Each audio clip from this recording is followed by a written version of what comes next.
رضا کا جو حرم ہے is just like a palace. اگر آپ اس کے ہر صحن میں جائیں تو سارے ہی صحن دیکھنے سے تعلق رکھتے ہیں. صحن کوثر میں آپ آئیں تو اس کی خاص بات یہ ہے کہ اس کے بالکل سامنے میوزیم ہے جہاں پہ بڑی آپ کو نایاب چیزیں دیکھنے کو ملیں گی. السلام علیکم. آج ہم نشا پور میں ہیں. میرے ساتھ محسن ڈیٹو ہیں اور یہاں پر چاروں طرف جو پہاڑ ہیں ان پر برف ڈھکی رہتی ہے. ابھی ہم صحن کوثر میں امام رضا کے حرم میں کھڑے ہیں. صحن کوثر سے بالکل سامنے صحن نواب صفی ہے. نواب صفی کے بعد بالکل آگے جائیں تو صحن آزادی آتا ہے اور صحن آزادی کے بعد صحن غدیر ہے. صحن غدیر میں اوراق غدیر ایک ہال ہے جہاں پہ آپ کو اگر آپ فجر کی نماز کے بعد جائیں اور فجر کی نماز کے بعد آپ کو وہاں پہ فجر کی نماز سے قبل اگر آپ انٹر ہو جائیں تو آپ کو وہاں پہ پھول ملیں گے جو تربت امام رضا کے اوپر ڈلے ہوتے ہیں. وہ بیماروں کے لیے بڑے شفا کا کام کرتے ہیں.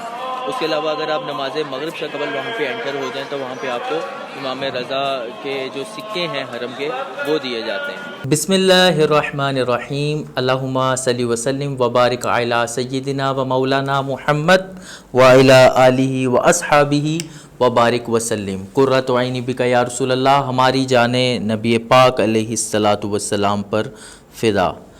الحمدللہ آیت الکرسی کے اوپر ہماری گفتگو جاری ہے. بہت سا کلام ہوا, ہم نے توحید کی معرفت حاصل کرنے کی کوشش کی.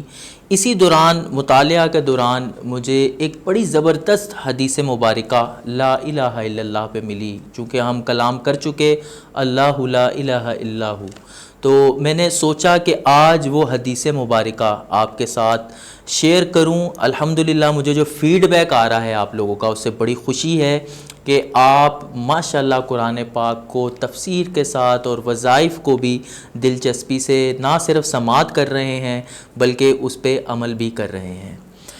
یہ جو حدیث پاک کی سند ہے, جو اس کی لڑی ہے, وہ کامل سادات کے اوپر یہ ساری کی ساری بیس کر رہی ہے. اور محدثین, مفسرین, علماء کرام, مشائخ یہ لکھتے ہیں کہ اگر کسی مجنون شخص پہ یہ سند پڑھ دی جائے تو انشاءاللہ وہ ٹھیک ہو جائے گا, بلکہ اس کا جو حافظہ ہے وہ بھی قوی ہو جائے گا. اگر صرف سند پڑھ دینے سے, سادات کرام کی صرف سند پڑھ دینے سے, صرف ان کے نام پڑھ دینے سے اتنی برکت ہے, تو سوچئے ان کی محبت کے اندر ان کے جو اعمال ہیں, ان کی جو سنتیں ہیں, ان پہ عمل کر کے کتنا فائدہ ہمیں حاصل ہو سکتا ہے.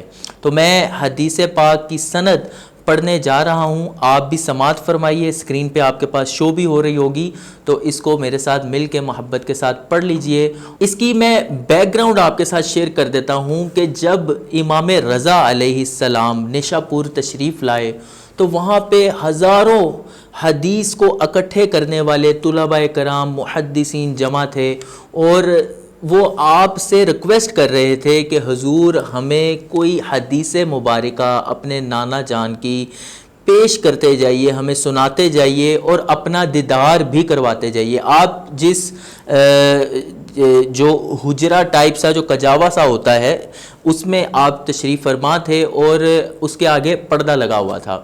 تو آپ نے لوگوں کے اور محدثین کے خاص طور پہ اصرار کرنے پہ پردہ ہٹایا, اور یہ جو حدیث پاک انشاءاللہ ہم آج سماعت کریں گے یہ آپ نے پڑھی, تلاوت کی, اور اس کے بعد لوگ زاروں قطار رونا شروع ہو گئے آپ کے دیدار سے, اس حدیث پاک کی سند سن کے, اس حدیث پاک کی جو مفہوم ہے, جو متن ہے, اس کو سن کے. تو ہم بھی آج یہ پڑھ کے انشاءاللہ اپنے ایمان کو تازہ کریں گے, اور اس کی سند اگر کوئی جنون زدہ ہے, مجنون ہے, تو اس کے لیے بہت ہی زیادہ مفید ہے. بسم اللہ الرحمن الرحیم. حدثنا علی بن موسى رضا حدثني ابی موسى بن جعفر حدثني ابی جعفر بن محمد حدثني ابی محمد بن علی حدثني ابی علی بن الحسین حدثني ابی الحسین بن علی حدثني أبي علي بن أبي طالب رضي الله تعالى عنهم أجمعين قال حدثني حبيبي وقرة عين رسول الله صلى الله تعالى عليه وآله وسلم قال حدثني جبرائيل عليه السلام قال سمعت رب العزة يقول لا إله إلا الله حسني فمن قال دخله أمن عذابي. اس کا ترجمہ بھی سماعت فرما لیجئے.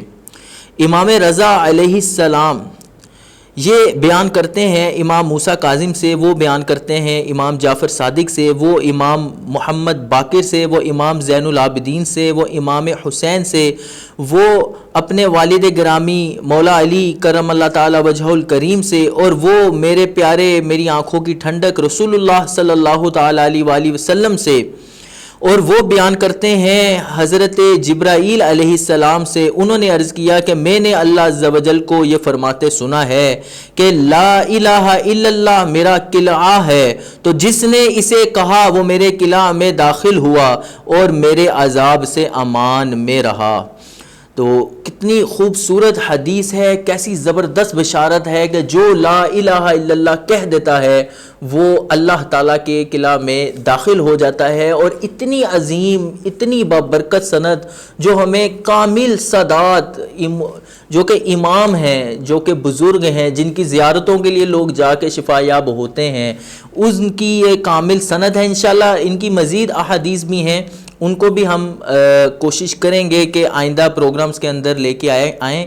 تو آپ نے یہ اپنے معمول میں لے کے آنی ہے، اور اس کو اگر آپ عربی میں نہیں بھی پڑھ سکتے تو اردو میں نے عرض کر دی، اس کو آپ لکھ لیجئے. تو یہ حدیث مبارکہ سند کے ساتھ پڑھنے سے اگر مجنون کے اوپر بھی یہ سند پڑھ دی جائے تو انشاءاللہ اس کا جنون جو ہے وہ جاتا رہے گا. اللہ تعالی ہمیں اہل بیت سادات کرام کا احترام کرتے رہنے، اور جو کامل سادات ہیں جن کی وجہ سے سادات کی لڑی چلی ہے، ہمیں ان کا احترام ہر دم ہر لمحہ اپنے قلب کے اندر رکھنے کی سعادت عطا فرمائے، ان کے ساتھ ہمیشہ وابستگی عطا فرمائے، ان کا ادب احترام کرتے رہنے کی توفیق عطا فرمائے. اگر ان کی صرف سند پڑھنے میں رب تعالیٰ نے اتنی تاثیر رکھی ہے تو پھر ان کی محبت میں کتنی تاثیر ہوگی. السلام علیکم ورحمۃ اللہ.